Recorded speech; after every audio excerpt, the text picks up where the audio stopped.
Javier García, a sus 48 años, era el director de Cimientos Sólidos, la empresa constructora más exitosa de Pozuelo de Alarcón. Daba empleo a más de 200 personas y completaba proyectos no solo en la Comunidad de Madrid, sino en comunidades autónomas de toda España. Sus manos, cubiertas de callos, contaban la historia de un hombre que había empezado de la nada, ascendiendo desde peón de obra hasta convertirse en un magnate con un patrimonio de decenas de millones de euros. 15 años atrás, se había casado con Elena Vargas, la bella hija del exalcalde de la ciudad, el señor Vargas. Elena, ahora con 35 años, había sido en su día el mejor partido de Pozuelo. Provenía de una familia ambiciosa y respetada, pero esa antigua fortuna se había agotado hacía mucho tiempo. El apellido Vargas aún imponía respeto, pero sus cuentas bancarias llevaban vacías una generación. Desde fuera, su matrimonio parecía perfecto. Elena desempeñaba su papel de esposa de un empresario de éxito a la perfección. Organizaba eventos benéficos y gestionaba su espacioso chalet en la exclusiva urbanización de la finca. Pero con los años, Javier había notado un cambio, una frialdad en su tacto, desapariciones de horas sin explicación, listas de compras de artículos de lujo que no coincidían con ningún aniversario. Su hijo Mateo, de 14 años, era la luz de la vida de Javier. Había heredado la tenacidad de su padre y la inteligencia de su madre, destacando tanto en los estudios como en el fútbol. Javier entrenaba al equipo de Mateo, y pasaban los fines de semana en el garaje construyendo cosas juntos. Era una tradición suya en la que Elena había dejado de participar hacía mucho tiempo. Este embarazo había sido inesperado. Después de 14 años de matrimonio y varios abortos espontáneos, habían asumido que Mateo sería su único hijo. El anuncio de Elena, 6 meses atrás, había despertado emociones encontradas. Javier estaba exultante, pero Elena parecía distante y ansiosa. El doctor Morales había sido el médico de la familia García durante más de una década. Un hombre de 60 y tantos años, con sienes canosas y una mirada amable. Había traído al mundo a muchos niños de Pozuelo y era conocido por su trato afable. Estaba siguiendo este embarazo con especial atención debido a la edad de Elena y su historial de pérdidas. Sentado en la sala de espera de la consulta del doctor Morales, Javier pensó en lo diferente que era este embarazo del de Mateo.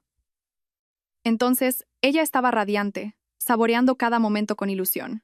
Ahora parecía llevar una carga, a menudo con la mirada perdida en el vacío y una expresión de preocupación que achacaba a las hormonas. Marcos Ruiz, socio de Javier y su mejor amigo desde el instituto, también había notado el cambio. Marcos gestionaba las finanzas de Cimientos Sólidos mientras Javier se encargaba de las operaciones de campo. Le había comentado que había visto a Elena por el centro a horas extrañas, siempre consultando el móvil con una sonrisa secreta que, según él, nunca le llegaba a los ojos. Javier, ¿algo no va bien con Elena?, le había dicho Marcos el viernes anterior, mientras tomaban unas cañas como de costumbre. Mi mujer, Sara, la vio en una terraza en la Avenida de Europa, hablando muy seriamente con un tipo que no conocía. Dice que cuando la saludó, Elena casi dio un brinco del susto. Javier le restó importancia en ese momento, pero la semilla de la duda ya estaba plantada. El comportamiento de Elena se volvió más errático. Llegaba tarde a casa después de supuestas tardes de compras sin bolsas, recibía llamadas en susurros y mostraba un interés casi nulo en preparar la habitación del bebé. La mañana de la revisión, Elena estaba especialmente callada. Apenas probó el desayuno y se miraba con nerviosismo en cada espejo por el que pasaba. Cuando Javier sugirió que celebraran la buena salud del bebé con un almuerzo después de la cita, ella simplemente asintió sin entusiasmo. Ahora, mientras esperaba a que saliera de la consulta, Javier intentaba reprimir una ominosa premonición de que algo iba terriblemente mal. Había forjado su éxito confiando en su instinto, y ahora mismo, todos sus instintos gritaban que la vida que había construido tan perfectamente estaba a punto de derrumbarse. La consulta del doctor Morales parecía más pequeña de lo habitual.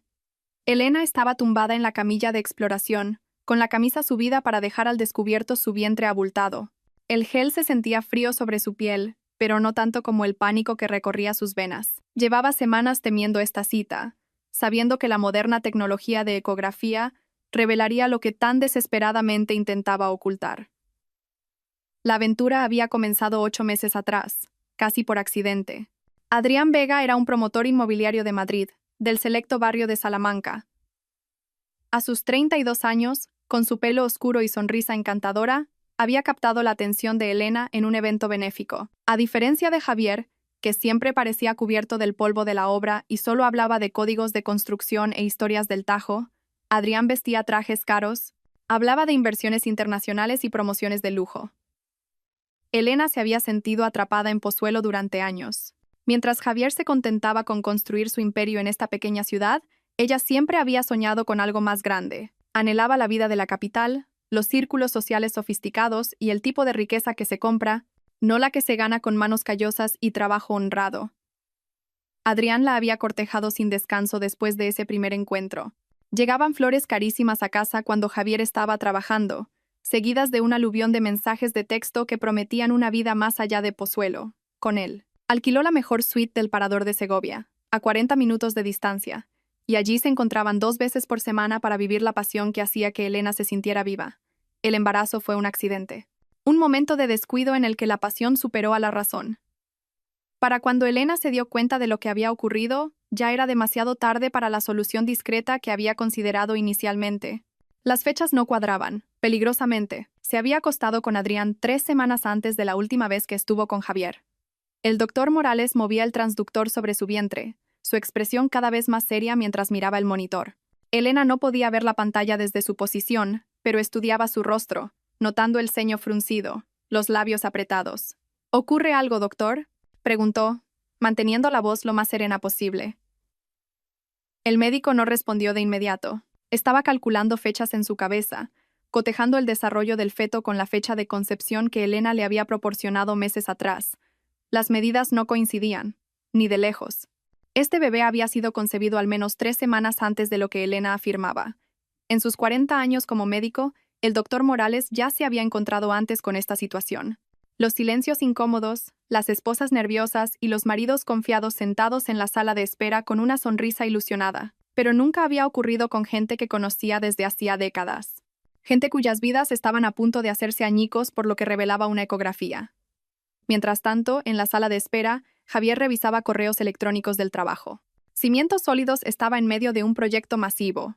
Un complejo hotelero de lujo en Valencia que los consolidaría como la constructora líder de la región. La ironía de que estuviera construyendo el mismo tipo de lugar donde su esposa lo traicionaba se le escapaba por completo.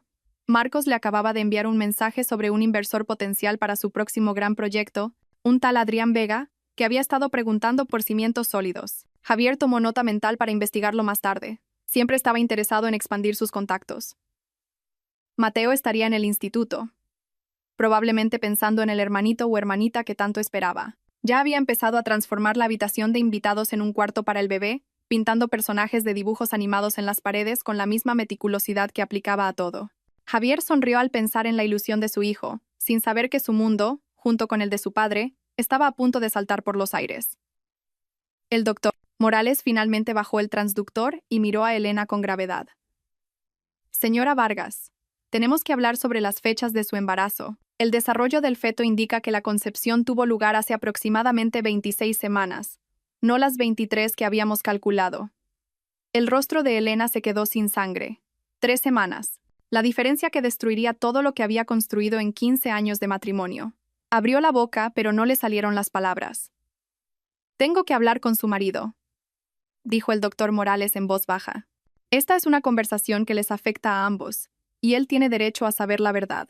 Mientras el médico salía a buscar a Javier, Elena cerró los ojos, preparándose para el fin del mundo tal y como lo conocía. En algún lugar de la ciudad, Adrián Vega probablemente estaba cerrando otro trato inmobiliario, completamente ajeno a que su secreto estaba a punto de destruir varias vidas. En la sala de espera, el hombre que la había amado y en quien había confiado durante 15 años estaba a punto de descubrir que su vida perfecta se había construido sobre una base de mentiras. La mano del doctor Morales temblaba ligeramente mientras se dirigía a la sala de espera. En 40 años de carrera, había dado innumerables malas noticias, pero ninguna se había sentido tan personal. La familia García había sido su paciente desde el nacimiento de Mateo, y Javier había construido la ampliación de su clínica hacía solo 5 años. Esto no era solo una cuestión de ética médica. Era ver cómo el mundo de un buen hombre se desmoronaba. Señor García, ¿podemos hablar un momento en privado? La voz del doctor Morales era controlada, pero Javier detectó la tensión de inmediato. Dejaron a Elena sola en la sala de exploración y entraron en su despacho. El doctor cerró la puerta e hizo un gesto a Javier para que se sentara, aunque él permaneció de pie, caminando un poco como para ordenar sus pensamientos. Javier, lo que voy a decirle es difícil de oír, pero necesita saber la verdad. Hizo una pausa, mirando al hombre que conocía desde hacía años. La ecografía muestra que el desarrollo del bebé no es compatible con las fechas que nos proporcionó su esposa. Según las mediciones, la concepción tuvo lugar hace unas 26 semanas, no 23. Javier frunció el ceño, procesando la información. ¿Qué significa eso exactamente? Significa que el bebé no pudo ser concebido en un momento en que usted y su esposa estuvieron juntos. Según sus historiales y nuestras consultas previas, durante la ventana de tiempo en que tuvo lugar la concepción, usted estaba de viaje de trabajo en la obra de Valencia. La comprensión lo golpeó como un martillo, y el color desapareció del rostro de Javier. El proyecto de Valencia. Estuvo allí 3 semanas en enero. Era el contrato más grande que Cimientos Sólidos había conseguido. Llamaba a Elena todas las noches, echándola de menos terriblemente, deseando volver a casa para celebrar su éxito. ¿Está seguro? La voz de Javier era apenas un susurro. El doctor Morales asintió solemnemente. He revisado las mediciones 3 veces. No hay duda sobre las fechas. Javier se levantó lentamente. Los últimos 6 meses pasaron por su mente como un torbellino. El extraño comportamiento de Elena, las llamadas secretas, la distancia entre ellos. Ahora todo encajaba perfectamente. Pensó en Mateo, que en ese momento estaría en clase de matemáticas, ilusionado con la idea de ser el hermano mayor de un niño que ni siquiera era su hermano. ¿Y ahora qué? Se preguntó Javier, más para sí mismo que para el médico. Eso no me corresponde a mí decirlo, respondió el doctor Morales. Pero Javier, usted es un buen hombre. No se merece esto. Tome la decisión que tome. Asegúrese de protegerse a sí mismo y a Mateo. El consejo del médico resonó en los oídos de Javier mientras regresaban a la sala de exploración. Salga de esta clínica ahora mismo y presente una demanda de divorcio. Eran las palabras sinceras de un hombre que había visto a demasiadas buenas personas ser devastadas por la traición antes de que pudieran defenderse. Pero Javier García no era un hombre que tomara decisiones precipitadas. Mientras se acercaban a la puerta, él ya estaba calculando, planificando. Elena seguía en la camilla, con los ojos llorosos fijos en el techo. Lo sabía, lo había sabido desde el principio. Enséñemelo, le dijo Javier al doctor Morales. Enséñeme la ecografía. El doctor Morales dudó, pero luego giró el monitor hacia Javier. En la pantalla estaba la prueba irrefutable. Las medidas de desarrollo correspondientes a una fecha de concepción que demostraba la traición de Elena más allá de toda duda. El bebé estaba sano, creciendo normalmente, pero no era suyo. Elena finalmente lo miró, con los ojos llenos de lágrimas y desesperación. Cariño, ¿puedo explicarlo? No, dijo él en voz baja, con una frialdad en la voz que ella nunca había oído. No puedes. Se quedó mirando la ecografía un momento más, memorizando cada detalle. Luego miró a su esposa, la mujer que había amado y en la que había confiado durante 15 años, la madre de su hijo, la persona que acababa de destruir toda su fe en la vida que habían construido. «¿Vamos a casa?», dijo Javier. Su voz era inquietantemente tranquila. «Vamos a tener una conversación. Y luego me vas a decir exactamente quién es él». El rostro de Elena palideció. «Cariño, por favor. Doctor Morales», la interrumpió Javier volviéndose hacia el anciano. «Gracias por decirme la verdad. Por favor, envíeme copias de todo lo relevante. La ecografía, los registros de las mediciones, la cronología, todo». Mientras salían de la clínica, Elena intentó hablar repetidamente, pero Javier permaneció en silencio. Su mente ya no se centraba en la traición en sí, ya la había procesado y aceptado. En su lugar, pensaba en el futuro, la estabilidad de Mateo, en su negocio, y el hecho de que en algún lugar de la Comunidad de Madrid había un hombre que creía haberse salido con la suya tras destruir a la familia García. Javier García había construido un imperio con una planificación cuidadosa y una ejecución metódica. Había aprendido temprano en la vida que la clave del éxito no era solo trabajar duro, sino trabajar de forma inteligente. Mientras conducía a casa en silencio, con Elena sollozando discretamente en el asiento del copiloto, Javier ya estaba formulando un plan que garantizaría que se hiciera justicia de una manera que el sistema legal nunca podría lograr. El hombre que había pasado 15 años construyendo una vida ahora iba a dedicar el tiempo que fuera necesario a demoler las vidas de quienes lo habían traicionado. Y a diferencia de sus proyectos de construcción, esta demolición iba a ser personal, permanente y absolutamente devastadora. Esa noche, Javier se sentó en su despacho, una habitación llena de placas y fotografías que documentaban 15 años de éxito empresarial y recuerdos familiares que ahora se sentían como una elaborada mentira. Elena se había retirado a su dormitorio, alegando un dolor de cabeza, y Mateo, felizmente inconsciente de que su mundo se había salido de su eje, estaba haciendo los deberes en su habitación. Javier abrió su portátil y comenzó a hacer lo que mejor se le daba: investigar y planificar metódicamente. Su primera búsqueda fue Adrián Vega. No tardó mucho en encontrar información sobre el nuevo depredador de Pozuelo. La empresa de Adrián, Desarrollos Vega Premier, tenía una página web pulida, mostrando propiedades de lujo por toda la capital. Adrián destacaba como el carismático CEO que convertía sueños en realidad a través de fantásticas promociones inmobiliarias. Era un hombre apuesto, de una manera refinada que a Javier le produjo una aversión instantánea: dientes blancos, trajes caros.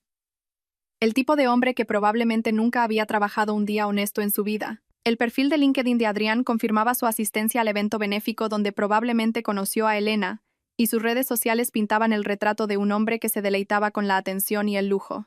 Profundizando más, Javier descubrió que Adrián estaba casado con Sofía Navarro, una prominente abogada de Madrid.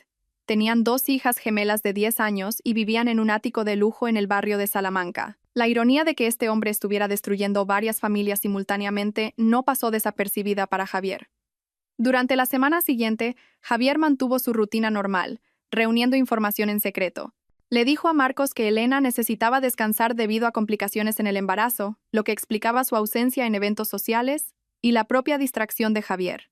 Marcos, siempre leal, se hizo cargo del trabajo extra sin hacer preguntas. Javier contrató a un detective privado, el señor Romero, un ex policía especializado en casos de infidelidad. Romero era discreto, minucioso y exactamente lo que Javier necesitaba. En 3 días, Romero había documentado los encuentros semanales de Elena y Adrián en el Parador de Segovia, con fotografías y registros de tiempo que pintaban un cuadro de engaño calculado. La evidencia era condenatoria.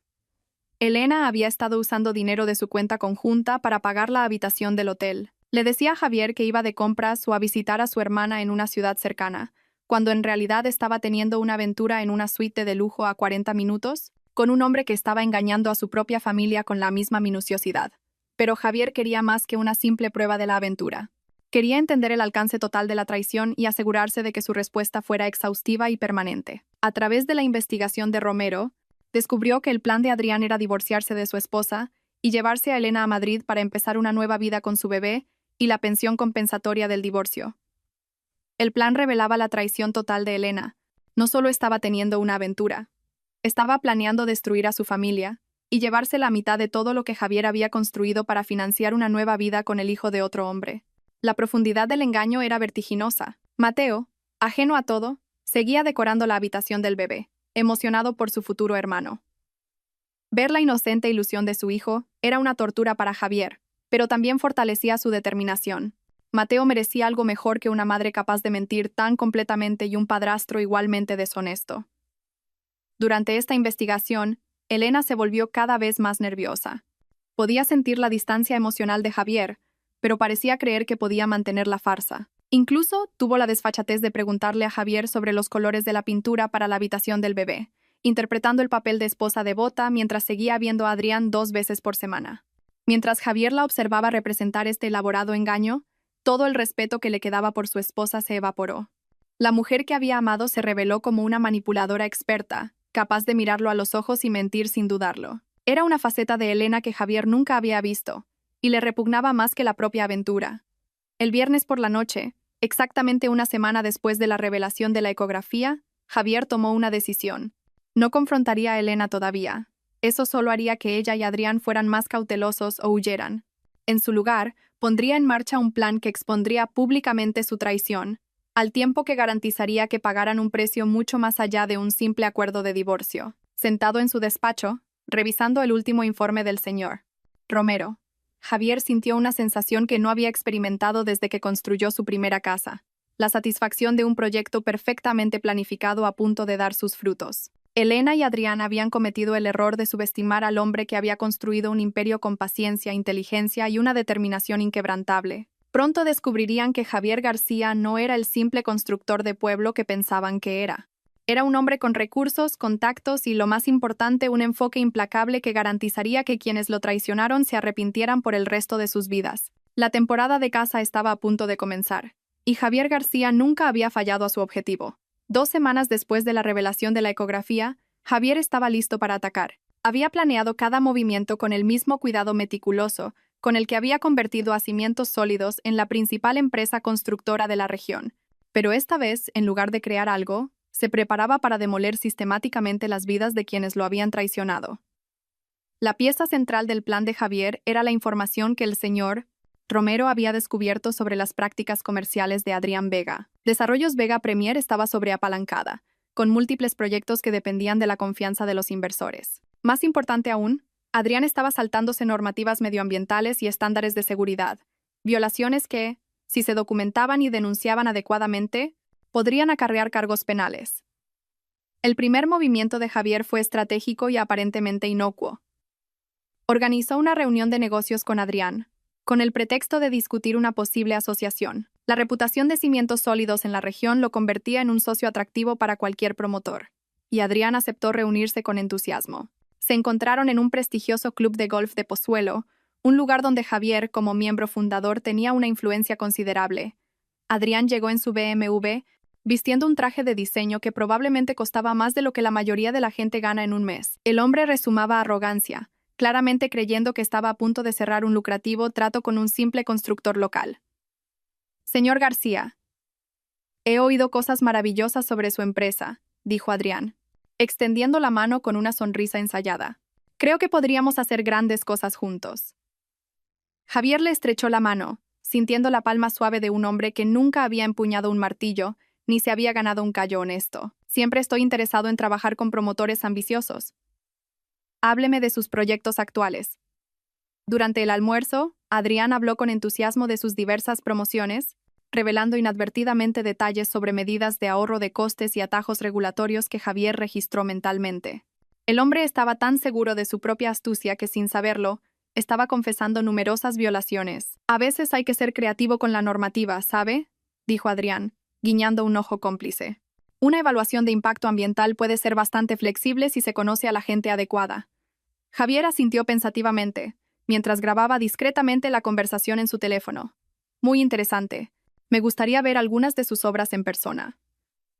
Acordaron que Javier visitaría 3 de los proyectos actuales de Adrián la semana siguiente. Lo que Adrián no sabía era que Javier estaba documentando todo: violaciones de seguridad, destrucción medioambiental, infracciones del Código de Construcción e incluso pruebas de sobornos. Cada visita a la obra proporcionaba más munición para destruir legalmente a Desarrollos Vega Premier. Mientras tanto, el comportamiento de Elena se volvía cada vez más errático. Se saltó su cita de seguimiento con el doctor Morales la semana anterior, alegando que no se sentía bien. En realidad estaba entrando en pánico por la discrepancia en las fechas del embarazo, tratando de encontrar una manera de explicarlo. Incluso consideró afirmar que el bebé era prematuro, pero las mediciones de la ecografía lo hacían imposible. La aventura con Adrián continuó, pero sus encuentros estaban ahora llenos de ansiedad en lugar de pasión. Elena sentía que Javier sabía algo, pero no podía precisar qué había cambiado exactamente. Adrián desestimó sus preocupaciones, seguro de que su encanto y la ingenuidad de su marido los protegerían. Durante este periodo, Javier también comenzó a asegurar sus propios activos. Trabajando con su abogado, el señor Jiménez, reestructuró Cimientos Sólidos para proteger la empresa de cualquier posible acuerdo de divorcio. Jiménez era un viejo amigo que había ayudado a Javier a construir su imperio empresarial, y no hizo preguntas cuando Javier solicitó una estrategia agresiva de protección de activos. «Señor García, si le preocupa un posible problema de responsabilidad legal, podemos crear una estructura corporativa más compleja», sugirió Jiménez durante una de sus reuniones. «Hagámoslo», respondió Javier. «Quiero protegerlo todo: la casa, el negocio, el fondo para la Universidad de Mateo. Todo». Mateo seguía siendo la luz en el mundo cada vez más oscuro de Javier. El chico continuaba decorando la habitación del bebé, pintando personajes de dibujos animados con la misma precisión que su padre aplicaba a los proyectos de construcción. Ver la inocente ilusión de su hijo era a la vez desgarrador y motivador para Javier. Mateo merecía estar protegido del caos que estaba a punto de desatarse. El jueves por la noche, el señor Romero entregó la última pieza de evidencia que Javier necesitaba. A través de una vigilancia discreta y una recopilación estratégica de información, Romero había descubierto que Adrián planeaba divorciarse de su esposa, Sofía Navarro, en el próximo mes. El plan era que Elena presentara inmediatamente el divorcio por diferencias irreconciliables y se mudara a Madrid una vez que naciera el bebé. Lo tenían todo planeado, informó Romero. Adrián ya ha dado la entrada para un ático en el centro. Su mujer ha estado consultando con abogados de divorcio especializados en casos de alto patrimonio. Creen que pueden irse tranquilamente con la mitad de todo lo que usted ha construido. Javier sonrió fríamente mientras revisaba las fotos de vigilancia de Elena y Adrián en el parador de esa misma semana. Pronto aprenderán que algunos planes no sobreviven al contacto con la realidad. Esa noche, mientras Elena dormía a su lado, Javier finalizó su estrategia. Expondría la aventura de una manera que causara el máximo daño a ambos traidores, mientras se protegía a sí mismo y a Mateo. El momento era crucial. Necesitaba coordinar varias piezas móviles para asegurarse de que ni Elena ni Adrián pudieran escapar de las consecuencias de sus acciones. La fase 1 había sido la recopilación de información. La fase 2 fue la recopilación de pruebas y la protección de activos. La fase 3, que comenzaría el lunes siguiente, era la guerra total. Y Javier García nunca había perdido una guerra de su elección. El lunes por la mañana fue inusualmente cálido para ser octubre, como si el universo mismo estuviera conspirando para este día de perfecta destrucción. Javier se levantó antes del amanecer, como había hecho cada mañana durante las últimas 3 semanas. Pero hoy se sentía diferente. Hoy terminaba la planificación y comenzaba la ejecución. A las 7 de la mañana, mientras Elena aún dormía y Mateo se preparaba para el instituto, Javier hizo su primera llamada. Se puso en contacto con el Ministerio para la Transición Ecológica, denunciando violaciones documentadas en las obras de Adrián. La evidencia era exhaustiva: fotografías, conversaciones grabadas y documentación de vertidos ilegales de residuos y violaciones de seguridad que ponían en peligro tanto a los trabajadores como al público. Su segunda llamada fue a la agencia tributaria. Adrián se había jactado de estrategias fiscales que bordeaban el fraude, y Javier había documentado cuidadosamente cada detalle. La agencia tributaria se toma muy en serio este tipo de denuncias, especialmente cuando van acompañadas de pruebas sustanciales. La tercera llamada fue a la esposa de Adrián, Sofía Navarro, que no sospechaba nada. Javier había dudado sobre esta decisión, pero finalmente decidió que ella merecía saber la verdad sobre la doble vida de su marido. Señora Navarro, mi nombre es Javier García. Tengo información sobre su marido que creo que debería conocer. ¿Podríamos tomar un café esta mañana? La voz de Sofía era cautelosa pero intrigada. No sé de qué se trata, señor García.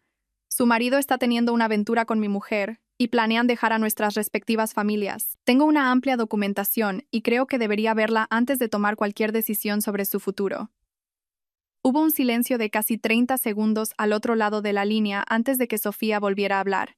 ¿Qué tipo de documentación? Acordaron reunirse en una cafetería cerca del bufete de abogados de Sofía. Javier llevó copias de todo: las fotos de vigilancia, los recibos del hotel, los mensajes de texto que Romero había obtenido por diversos medios, e incluso la ecografía que demostraba que Elena estaba embarazada del hijo de Adrián. Sofía era una mujer impresionante, inteligente, serena, y aunque claramente conmocionada por las pruebas, decidida a manejar la situación con profesionalidad. Como abogada de familia, comprendió de inmediato las implicaciones. Esto es exhaustivo, dijo mientras revisaba los documentos. Prácticamente ha construido un caso perfecto contra ambos. Esa era la intención, respondió Javier. Su marido planeaba dejarla por mi mujer. Pensaban que podían financiar su nueva vida con la mitad de todo lo que yo he construido. La mirada de Sofía se endureció. No si yo presento la demanda primero. Llevo meses documentando el comportamiento sospechoso de Adrián. Con sus pruebas combinadas, pasaron la siguiente hora coordinando su estrategia. Sofía presentaría el divorcio esa misma tarde, solicitando la custodia total de sus hijas y una auditoría de todos los negocios de Adrián. Sus contactos en el mundo legal garantizarían que el proceso fuera rápido y agresivo. Mientras tanto, Elena estaba en la clínica del doctor Morales para una cita de seguimiento que ya no podía evitar. El médico había insistido en verla después de que se saltara la cita de la semana anterior. Se sentó nerviosamente en la sala de espera, sin saber que su mundo ya había comenzado a desmoronarse. A mediodía, Javier llegó a casa y encontró a Elena en la cocina, preparando el almuerzo con aire de inquietud. Levantó la vista cuando él entró, intentando una sonrisa que no le llegó a los ojos. «¿Qué tal la mañana?», preguntó con una alegría forzada. «Productiva», respondió Javier, dejando su maletín sobre la encimera. «Tenemos que hablar». Algo en su tono hizo que Elena se congelara. Había temido esta conversación durante semanas, pero esperaba poder mantener la farsa hasta que naciera el bebé y pudiera ejecutar su plan de escape con Adrián. ¿Sobre qué?, preguntó, aunque ya lo sabía. Javier abrió su maletín y sacó una carpeta. Desplegó su contenido sobre la mesa de la cocina. Las fotos de vigilancia, los recibos del hotel, las imágenes de la ecografía, la evidencia documentada de la traición de Elena. La prueba era abrumadora, innegable. El rostro de Elena se quedó blanco mientras miraba las fotos de ella y Adrián en el parador. «Cariño, ¿puedo explicar?» «No», dijo él en voz baja. «No puedes. No hay explicación que justifique lo que le has hecho a nuestra familia». Se sentó frente a ella, con la voz tranquila y controlada. «Celo de Adrián Vega. Sé de vuestros encuentros semanales en el parador. Sé que el bebé que esperas no es mío. Es suyo. Y sé que planeabais divorciaros de mí y mudaros a Madrid con mi dinero». Elena comenzó a llorar, pero Javier no sintió compasión. La mujer sentada frente a él era una extraña. Alguien que había destruido sistemáticamente 15 años de matrimonio y confianza. «Lo que también sé», continuó, «es que habéis estado planeando esto durante meses. Los recibos del hotel comienzan en enero, cuando yo estaba en Valencia cerrando el mayor contrato de mi carrera para asegurar nuestro futuro. Mientras yo trabajaba 18 horas al día, tú planeabas cómo destruirlo». «Cariño, por favor», sollozó Elena. «No es lo que piensas». «Es exactamente lo que pienso», replicó él. «Pero hay algo que tú no sabes. A partir de esta mañana, Adrián Vega se enfrenta a una investigación federal por violaciones de la ley medioambiental, una auditoría de la agencia tributaria por fraude y una demanda de divorcio de su esposa, que tiene todas las pruebas de su infidelidad. Su negocio será destruido, sus activos congelados y su reputación arruinada». Los sollozos de Elena cesaron cuando la magnitud de sus palabras la golpeó. «¿Qué has hecho?» «He protegido a mi familia», dijo Javier, «y me he asegurado de que aquellos que nos traicionaron paguen el precio que merecen. Adrián no podrá cuidar de ti ni de su hijo. Tendrá suerte si no acaba en la cárcel». Como si fuera una señal, el teléfono de Elena vibró con un mensaje de Adrián. «Emergencia. Necesito hablar urgentemente. Todo se está desmoronando». Javier observó cómo su esposa leía el mensaje, viendo el momento exacto en que se daba cuenta de que su vía de escape, tan cuidadosamente planeada, había sido completamente bloqueada. El hombre por el que había traicionado a su familia estaba a punto de convertirse en una carga, no en su salvación. «Haz las maletas», dijo Javier levantándose. «Quiero que te vayas de esta casa antes de que Mateo vuelva del instituto. A partir de ahora, toda comunicación será a través de nuestros abogados». Elena lo miró con desesperación. «¿Y el bebé? ¿Y nuestra familia?» «Ya no hay una nuestra familia», respondió Javier. «Y ese niño no es mío. Tomaste tus decisiones, Elena. Ahora vive con las consecuencias». Mientras se dirigía a su despacho para hacer otra llamada, Javier sintió una sensación de paz por primera vez en meses. El plan estaba en marcha, la verdad había salido a la luz y la justicia se estaba cumpliendo. La fase 3 había comenzado, y se estaba desarrollando exactamente como la había diseñado. En las 24 horas siguientes a la revelación de Javier, la elaborada red de mentiras que sostenía la aventura de Elena y Adrián se derrumbó como un castillo de naipes. La velocidad y la minuciosidad del colapso superaron incluso las expectativas de Javier, demostrando que las personas deshonestas rara vez limitan su engaño a un solo ámbito de sus vidas. Adrián recibió el primer golpe el martes por la mañana. Investigadores de la Fiscalía, armados con una orden de registro relacionada con las violaciones medioambientales denunciadas por Javier, irrumpieron en su oficina. Se incautaron de archivos informáticos y registros financieros de los últimos 3 años. Al mediodía, la noticia apareció en la prensa económica de Madrid con el titular: «Promotor inmobiliario de renombre bajo, investigación federal por delitos medioambientales». El segundo golpe llegó esa tarde, cuando Sofía Navarro presentó la demanda de divorcio, solicitando una congelación de emergencia de los activos basada en pruebas de disipación matrimonial y mala conducta financiera. Su demanda incluía las pruebas de vigilancia de Javier, junto con material adicional que ella había recopilado por su cuenta, pintando un cuadro de un hombre que había engañado sistemáticamente tanto a su familia como a sus socios comerciales. Mientras tanto, Elena había pasado la noche del lunes en un hotel, llamando repetidamente a Adrián mientras veía cómo su plan perfecto se hacía pedazos. Cuando finalmente logró contactar con él el martes por la tarde, el hombre que le había prometido una vida de lujo y sofisticación apenas podía mantener la compostura. «Está todo arruinado», dijo Adrián, con su habitual confianza completamente ausente. «La fiscalía se lo ha llevado todo. Sofía ha congelado todas nuestras cuentas. Los inversores se están retirando. No sé cómo ha podido pasar todo tan rápido». «Ha sido Javier», respondió Elena con amargura. «Lo sabía todo, Ha estado planeando esto durante semanas. ¿Cómo que lo sabía todo? Elena explicó la revelación de la ecografía y la investigación sistemática de Javier. Mientras hablaba, Adrián se dio cuenta de la magnitud de la trampa que les habían tendido. El constructor de pueblo que había considerado un blanco fácil había orquestado su ruina con una precisión que habría impresionado a un estratega militar. «Tenemos que encontrar una solución», dijo Adrián, pero su voz carecía de convicción. «Ya no hay un nosotros», lo interrumpió Elena. «Vas a perderlo todo, y yo estoy embarazada de tu hijo. ¿Cómo se supone que vas a cuidar de nosotros ahora?» La conversación terminó con Adrián colgando, dejando a Elena sola en su habitación de hotel, rodeada de los escombros de sus decisiones. El hombre por el que había traicionado a su familia resultó ser lo opuesto a todo lo que Javier siempre había sido. Donde Javier era fiable, Adrián era débil. Donde Javier tenía principios, Adrián era egoísta. Donde Javier luchaba por su familia, Adrián abandonaba sus responsabilidades a la primera señal de problemas. El miércoles trajo noticias aún más devastadoras para los dos traidores. La agencia tributaria anunció una auditoría completa de Desarrollos Vega Premier, con posibles cargos penales pendientes. 3 inversores clave se retiraron de los proyectos de Adrián, citando preocupaciones sobre su reputación. Su abogado le informó que la empresa probablemente tendría que declararse en quiebra en un plazo de 60 días. Para Elena, la realidad de su situación se hizo cada vez más clara. Su hermana se negó a dejar que se quedara en su casa, asqueada por la traición de Elena a Javier y Mateo. Sus padres, miembros de la antes orgullosa familia Vargas, estaban horrorizados por el escándalo y solo ofrecieron fría desaprobación en lugar de apoyo.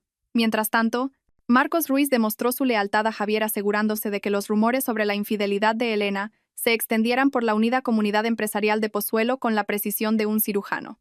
Para el miércoles por la noche, todas las personas importantes sabían exactamente lo que había sucedido y dónde recaía la culpa. La opinión pública apoyaba abrumadoramente a Javier y despreciaba la traición de Elena. Mateo recibió la noticia con la madurez que aplicaba a todo, aunque Javier podía ver el dolor en los ojos de su hijo. «¿Mamá ya no va a volver a casa?», preguntó el chico el miércoles por la noche, mientras construían una estantería en el garaje para reemplazar la decoración de la habitación del bebé que Mateo había desmontado él mismo. «No», respondió Javier con honestidad.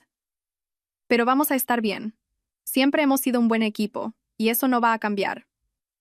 «Siento lo del bebé», dijo Mateo en voz baja.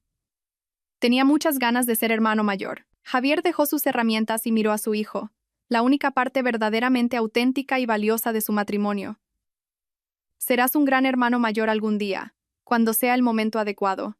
Esto no es culpa tuya, Mateo. Tú no has hecho nada malo». El jueves cayó la última ficha del dominó en la meticulosamente planeada operación de Javier.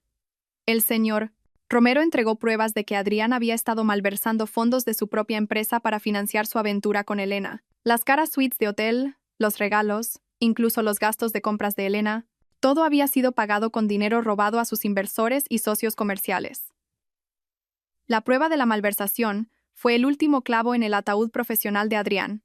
A las pocas horas de ser entregada a la fiscalía, se emitió una orden de arresto. Fue detenido en su oficina el jueves por la noche, esposado y sacado del edificio, mientras las cámaras de las noticias locales captaban cada momento de su humillación. Elena vio el arresto en las noticias locales desde su habitación de hotel. Con una mano en su creciente vientre, se dio cuenta del alcance total del precio de sus decisiones. El hombre por el que había traicionado a su familia no solo era infiel y débil, sino un criminal que la había utilizado, convirtiéndola, sin que ella lo supiera, en cómplice de sus planes. El viernes por la noche, exactamente una semana después de que Javier presentara a Elena las pruebas de su traición, se sentó en su despacho, revisando los resultados de su operación. Adrián Vega estaba en prisión preventiva federal, enfrentándose a cargos que probablemente le costarían una década de cárcel. Su negocio estaba en quiebra, sus activos embargados y su reputación destruida sin posibilidad de reparación. Elena estaba sola, embarazada, y enfrentándose a un divorcio que le dejaría con un mínimo de activos, gracias al acuerdo prenupcial que habían firmado y a las cláusulas de culpabilidad que anulaban la mayor parte de su protección financiera. Su familia le había dado la espalda, sus amigos la habían abandonado, y el hombre por el que había traicionado a su familia se dirigía a la cárcel. Javier cerró los archivos en su escritorio, sintiendo la satisfacción de un trabajo bien hecho. El plan había sido meticuloso, la ejecución impecable, y los resultados, exhaustivos. Quienes lo habían traicionado se enfrentaban a consecuencias proporcionales a sus acciones. Él y Mateo, por otro lado, Eran libres para reconstruir sus vidas sobre una base de verdad, no de mentiras. La fase 3 estaba completa. Era hora de comenzar la fase 4, construir algo mejor sobre las cenizas de lo que había sido destruido. 3 meses después de la revelación de la ecografía que lo cambió todo, Pozuelo de Alarcón se había asentado en una nueva normalidad que reflejaba las consecuencias de las decisiones tomadas y la justicia impartida.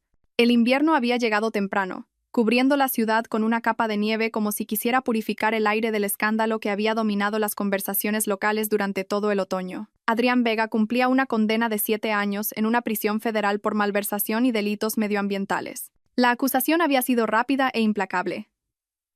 Las pruebas proporcionadas por Javier formaron el núcleo del caso, dejando poco espacio para la negociación. El hombre que una vez se pavoneaba con trajes caros ahora vestía un mono naranja de preso y parecía haber envejecido 10 años en 3 meses. Sus hijas gemelas vivían con su madre, quien se había mudado a otra comunidad autónoma para escapar del escándalo tras asegurarse la mayor parte de los activos restantes de Adrián. Elena dio a luz a una niña en diciembre, a la que llamó Carmen.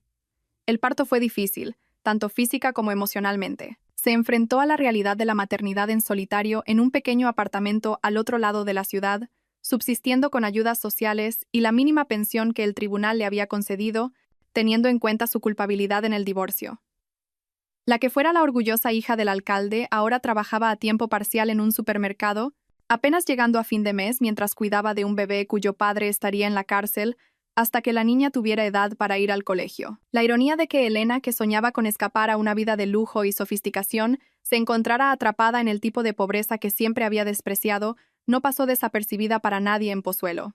Su familia había comenzado a hablarle de nuevo lentamente, pero la relación seguía siendo tensa y condicional. El nombre de la familia Vargas, antes respetado en Pozuelo, estaba ahora asociado al escándalo y al mal juicio. Javier, mientras tanto, prosperaba de una manera que incluso a él le sorprendía. El divorcio finalizó en enero, con Elena recibiendo mucho menos de lo que había esperado gracias al acuerdo prenupcial y a las pruebas de su infidelidad. Cimientos Sólidos consiguió 2 contratos importantes tras el escándalo. Los clientes admiraban la integridad de Javier y la dignidad con la que había manejado su crisis personal. Mateo se adaptó a su nueva vida con una resiliencia notable. Aunque al principio el chico luchó con la ira hacia su madre, Javier lo guió cuidadosamente para asegurarse de que pudiera procesar la traición sin que ésta envenenara su visión de todas las relaciones. Se hicieron aún más cercanos, pasando las noches trabajando en proyectos juntos y los fines de semana explorando rutas de senderismo por la Sierra de Madrid. «Papá», dijo Mateo un sábado por la mañana, mientras reconstruían la terraza trasera de la casa, «¿crees que te volverás a casar?» Javier dejó de martillar y consideró la pregunta. A sus casi 50 años era más viejo y más sabio, pero no amargado. La traición le había enseñado el valor de la prudencia, pero no había destruido su capacidad de confiar, solo lo había hecho más selectivo sobre quién se la merecía. Algún día, respondió con honestidad, pero no hasta que tú y yo hayamos terminado de construir nuestra nueva vida juntos. Somos un buen equipo por ahora, ¿no? Marcos Ruiz se había convertido en un amigo aún más cercano a través de la crisis. Su lealtad durante los momentos más oscuros forjó un vínculo que iba más allá de su asociación empresarial. Su esposa, Sara, asumió un papel protector con Mateo, asegurándose de que el chico se sintiera apoyado por una comunidad más amplia a pesar de que su familia nuclear se había hecho añicos. La reconstrucción de la vida personal de Javier fue similar a su enfoque en los proyectos de construcción, metódica, paciente y construida para durar. Se unió al consejo escolar, convirtiéndose en un defensor de programas para apoyar a niños de familias rotas. Inició un fondo de becas a nombre de Mateo para ayudar a los estudiantes locales a asistir a la formación profesional o a la universidad. El doctor Morales se jubiló en diciembre y vendió su clínica a un médico más joven, pero permaneció en Pozuelo. Ocasionalmente tomaba café con Javier, y sus conversaciones a menudo giraban en torno a los desafíos éticos de decir la verdad y las formas inesperadas en que la honestidad puede conducir a la justicia. «Hiciste lo correcto, Javier», le dijo el anciano doctor durante una de sus charlas. «Me costó valor decirte la verdad, pero mi silencio habría sido peor para todos. Incluso para Elena. Ella vivía una mentira», respondió Javier. «Y aunque no lo viera, eso la estaba destruyendo. La verdad le dio la oportunidad de enfrentarse a la realidad y, quizás, de convertirse en una mejor persona. Para la primavera, Elena, de hecho, comenzó a mostrar signos de crecimiento personal, aunque a un coste tremendo. Las dificultades de ser madre soltera y los apuros económicos habían despojado la arrogancia y la superficialidad que habían caracterizado su personalidad durante años. Trabajaba duro en su empleo, cuidaba de Carmen con devoción y comenzó a ir a terapia para entender cómo había llegado a tomar decisiones tan destructivas. Ocasionalmente, veía a Javier por la ciudad. Pozuelo era demasiado pequeña para evitarse por completo, pero sus interacciones eran breves y corteses. La ira se había disipado, reemplazada por algo cercano a la compasión por parte de él, y un profundo arrepentimiento por parte de ella. Habían superado el odio y el dolor para llegar a un lugar donde podían coexistir pacíficamente, viviendo vidas completamente separadas. Mateo pidió conocer a su media hermana, y tras una cuidadosa consideración, Javier organizó un encuentro supervisado. El chico mostró curiosidad por Carmen, pero dejó claro que las decisiones de Elena habían tenido consecuencias permanentes en su relación. La visitaba, pero mantenía la distancia, equilibrando la decencia humana básica hacia su madre con una lealtad inquebrantable hacia su padre. A medida que la primavera daba paso al verano, Javier reflexionaba sobre el año que lo había cambiado todo. La traición, que al principio se sintió como el fin del mundo, fue en realidad el fin de una mentira que había estado envenenando lentamente su vida durante años. La verdad fue destructiva, pero en última instancia, liberadora, permitiéndole construir algo auténtico y duradero.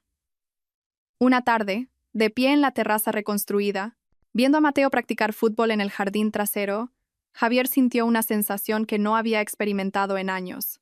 Una satisfacción total. No por la vida que había imaginado, sino por la vida que realmente tenía. Los cimientos ahora eran sólidos, construidos sobre la verdad, la integridad y el vínculo inquebrantable entre un padre y un hijo que habían superado lo peor juntos y habían salido más fuertes. 2 años después de la ecografía que lo reveló todo, Pozuelo de Alarcón había absorbido por completo las lecciones del escándalo García, y la ciudad había seguido adelante con la sabiduría colectiva que se obtiene al presenciar una justicia impartida de manera exhaustiva y justa. La historia se convirtió en una especie de leyenda local, una advertencia sobre las consecuencias de la traición y las recompensas de la integridad. Adrián Vega permanecía en prisión federal, con 5 años de su condena aún por cumplir. Informes de su exesposa, Sofía, sugerían que se había convertido en un recluso modelo, finalmente enfrentándose a la realidad de sus acciones y sus consecuencias. Sus hijas prosperaban bajo el cuidado de su madre, quien se había mudado a un lugar donde podían construir una nueva vida, libres del legado deshonesto de su padre. Elena continuó su lento camino hacia la redención, aunque era un camino difícil, marcado por las consecuencias de sus elecciones. Fue ascendida a subgerente del supermercado, un logro modesto que representaba un progreso genuino en la reconstrucción de su vida. Carmen era una niña de 2 años sana y feliz que traía momentos de alegría a la difícil existencia de Elena. La relación de Elena y Mateo se había establecido en un patrón de cordialidad distante. El chico, ahora con 16 años, y cada vez más maduro, visitaba a su madre ocasionalmente, pero dejaba claro que su principal lealtad seguía siendo con su padre. Se estaba convirtiendo en un joven que encarnaba las mejores cualidades de Javier: integridad, trabajo duro y lealtad, evitando la amargura que podría haber consumido a alguien que hubiera sufrido un trauma familiar de ese tipo a una edad tan temprana. Ella tomó sus decisiones. «Papá», le dijo Mateo a su padre una noche, mientras discutían si asistir a la graduación de Elena de un curso de gestión de formación profesional. «Puedo respetar que esté tratando de mejorar su vida, pero no voy a olvidar lo que nos hizo pasar». Asistieron a la graduación, sentándose al fondo y marchándose discretamente después de la ceremonia. Elena los vio desde el otro lado del auditorio y asintió en agradecimiento, entendiendo que su presencia significaba una especie de cierre, más que una reconciliación. Apreció que presenciaran su pequeño logro, sabiendo que el daño en su relación nunca podría repararse por completo. Javier había encontrado el amor de nuevo, aunque lo abordó con la deliberación cuidadosa que ahora caracterizaba todas sus decisiones importantes.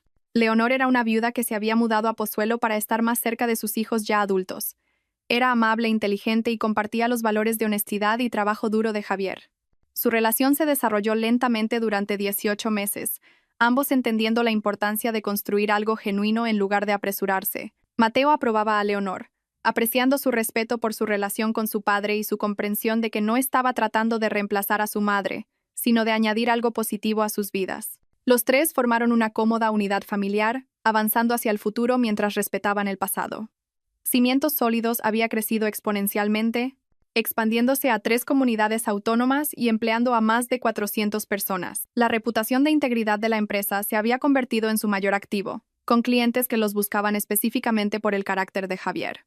El escándalo que podría haberlo destruido se convirtió, en cambio, en un testimonio de sus principios y su buen juicio. Marcos Ruiz se convirtió en socio de pleno derecho en el negocio, su amistad profundizada por las pruebas que habían superado juntos. La esposa de Marcos, Sara, formó un estrecho vínculo con Leonor, creando un círculo social que apoyaba a ambas parejas, respetando al mismo tiempo sus necesidades y límites individuales. En una cálida tarde de sábado de junio, exactamente 3 años después de la revelación de la ecografía, Javier estaba en la misma terraza que había reconstruido durante el periodo más oscuro de su vida, rodeado de las personas cuya lealtad y valores habían sido probados. Marcos y Sara estaban allí con sus hijos. Leonor ayudaba a Mateo, que se preparaba para su último año de instituto. Su abogado, el señor Jiménez, pasó con su familia para la barbacoa que se había convertido en una celebración anual de supervivencia y renovación. Mientras Javier observaba la reunión de relaciones genuinas, construidas sobre la verdad y el respeto mutuo, reflexionó sobre el viaje que lo había llevado a este momento, la traición que casi lo había destruido. En última instancia, lo había salvado de una vida construida sobre una mentira. El dolor que parecía insoportable había conducido a un crecimiento y una sabiduría que nunca podría haber alcanzado de otra manera. ¿Te arrepientes de algo?, preguntó Leonor, uniéndose a él en la barandilla de la terraza mientras el sol se ponía sobre Pozuelo. Javier consideró la pregunta seriamente, como hacía con todas las preguntas sobre los últimos 3 años. ¿De haber confiado demasiado al principio? No. ¿De cómo manejó las cosas una vez que supo la verdad? No. ¿De las consecuencias que siguieron? No. Miró al otro lado del jardín, donde Mateo le enseñaba al hijo menor de Marcos a batear correctamente una pelota de béisbol, con la misma enseñanza paciente que Javier había recibido de su propio padre décadas antes. El ciclo de influencia positiva continuaba, ininterrumpido por la traición que había amenazado con contaminar todo lo bueno de su vida. Lo único de lo que me arrepiento, dijo Javier, es de que hiciera falta una crisis para mostrarme la diferencia entre la vida que creía que quería y la vida que realmente necesitaba. Pero incluso eso no fue un error. Fue una educación.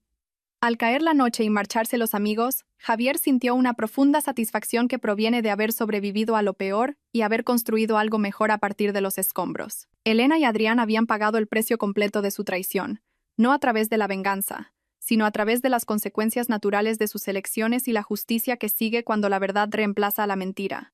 Los cimientos ahora eran sólidos, construidos sobre roca, no sobre arena. Supo que, sin importar lo que deparara el futuro, estaba preparado. La justicia se había impartido, no a través del odio o la amargura, sino a través del simple acto de negarse a vivir una mentira e insistir en que las acciones tienen consecuencias, rodeado de personas cuyo amor era verdadero y cuya lealtad había sido probada y demostrada. En Pozuelo de Alarcón, la historia de Javier García se convirtió en más que una leyenda local. Se convirtió en un testimonio de que la integridad, la paciencia y el juicio cuidadoso pueden triunfar sobre el engaño, la traición y el egoísmo. El hombre que lo había perdido todo había ganado algo mucho más valioso: una vida construida sobre la verdad, rodeada de personas dignas de confianza y arraigada en el conocimiento inquebrantable de que se había enfrentado a lo peor y había vencido. La ecografía que reveló una mentira, al final, había entregado una verdad que los liberó a todos. Y al final, esa verdad valió cada momento del dolor que costó descubrirla.